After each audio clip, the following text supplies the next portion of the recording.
নমস্কার বন্ধুরা, আজকে আপনাদের সাথে শেয়ার করব খুব সিম্পল ইজি হেলদি একটা ফুড। কি অবাক হবেন শুনে? একদম না, দারুণ খাবার।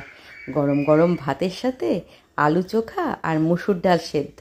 আমার তো অত্যন্ত প্রিয়। কার খুব প্রিয় অবশ্যই কমেন্টস করে জানাবেন। আমি এটা প্রায় সারা বছরই খেয়ে থাকি, তবে এই গরম যা পড়েছে, এই গরমে তো এটার থেকে ভালো খাবার আর হয় না। হ্যাঁ, একটু কার্বোহাইড্রেট বেশি নেওয়া হয় ঠিকই, কিন্তু তাতে কি অ্যাসিড হবে না, তাড়াতাড়ি হজম হয়ে যাবে, কম তেল মশলা শরীরে যাবে। প্রথমে ভাতটাকে বসিয়ে দিয়েছি আর মসুর ডালটাকে সেদ্ধ করার জন্য ভালো করে ধুয়ে নিয়েছি। একটা গোটা পেঁয়াজকে কুচিয়ে দিয়েছি আর 3-4টে কাঁচা লঙ্কা দিয়েছি।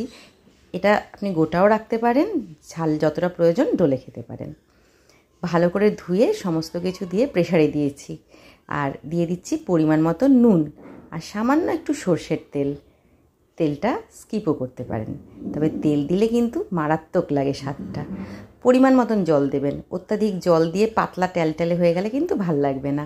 একটু থকথকে গাঢ় হলে দারুণ লাগে। ব্যাস, প্রেসারে বসিয়ে দিয়েছি আর এদিকে ভাতটাও ফুটে আসছে। আর ভাতটা একটু কম খাবেন, তার সাথে একটু ডালটা বেশি করে খেয়ে নেবেন।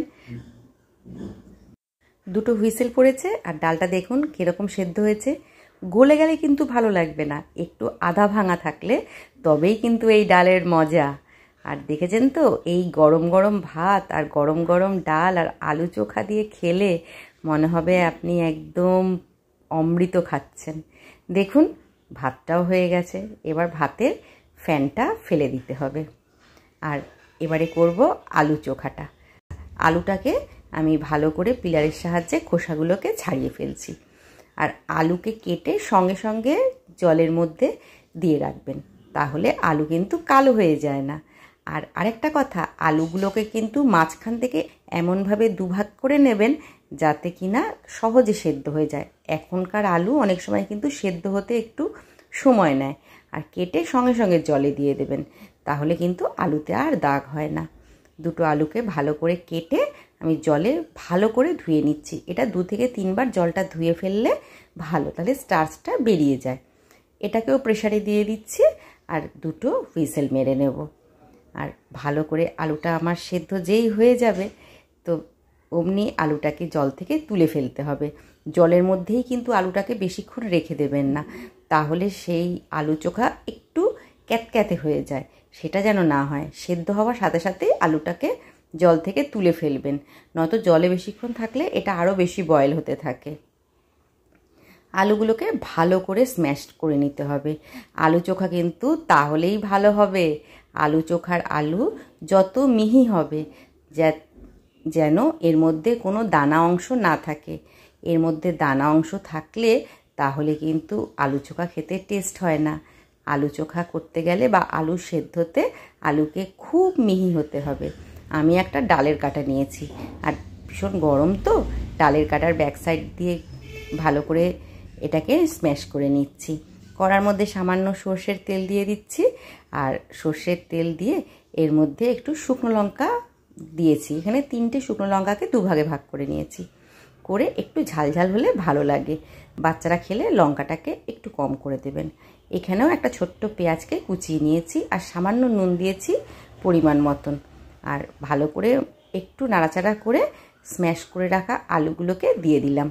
দিয়ে কিন্তু এবারেই শুরু হবে মজা। মজাটা হচ্ছে এই কোনো মতে একটু নাড়িয়ে চাড়িয়ে রেখে দিলাম, তাহলে কিন্তু খেতে ভালো লাগবে না। এটাকে সিম আঁচ করে ধীরে ধীরে যত এটাকে ভালো করে মথবেন, যত এটা ভালো করে স্ম্যাশ করবেন, কড়াইয়ের সাথে লেগে যাবে আর একদম কড়াইয়ের সাথে ঘুরবে। আর পেছন সাইডটা একটু ব্ল্যাকিশ কালার হয়ে আসবে। আমি এমনভাবে নাড়াচাড়া করেছি যে কড়াইয়ের থেকে কিন্তু আলু চোখাটা ছেড়ে দিচ্ছে। আর আলু চোখার গায়ে কিন্তু একটু কালচে কালচে ছাপও এসেছে। এই ছাপটা যত আসবে তত এটা খেতে টেস্টি হবে। আর দেখেছেন তো কি সুন্দর একদম ক্রিমের মতন হয়ে গেছে, আর কীরকম কালচে কালচে হয়েছে। এবার এটাকে ধরে আমি উল্টে উল্টে এপিট ওপিট করে ভালো করে দেখেছেন এই পিঠটা পুরো লালচে হয়ে গেছে, পুরো গোল্ডেন গোল্ডেন কালার এসেছে। আবার এটাকে মথে দেব, আবার এটাকে উল্টো পাল্টে দেব। যত এটাকে করবেন এটা খেতে কিন্তু ততই টেস্টি হবে আর তত মিহি হয়ে যাবে। আর দেখুন কীরকম সুন্দর টেক্সচার এসছে, পুরো মনে হচ্ছে একটা আলু টিকিয়া। রেডি হয়ে গেছে আজকের থালি। আমার রেসিপিস যদি আপনাদের ভালো লাগে লাইক শেয়ার কমেন্টস করতে ভুলবেন না।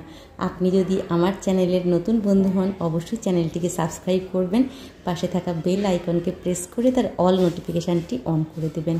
আজকের মতন তবে এই পর্যন্তই, আবার দেখা হবে নতুন কোনো ভিডিও নতুন রেসিপির সাথে।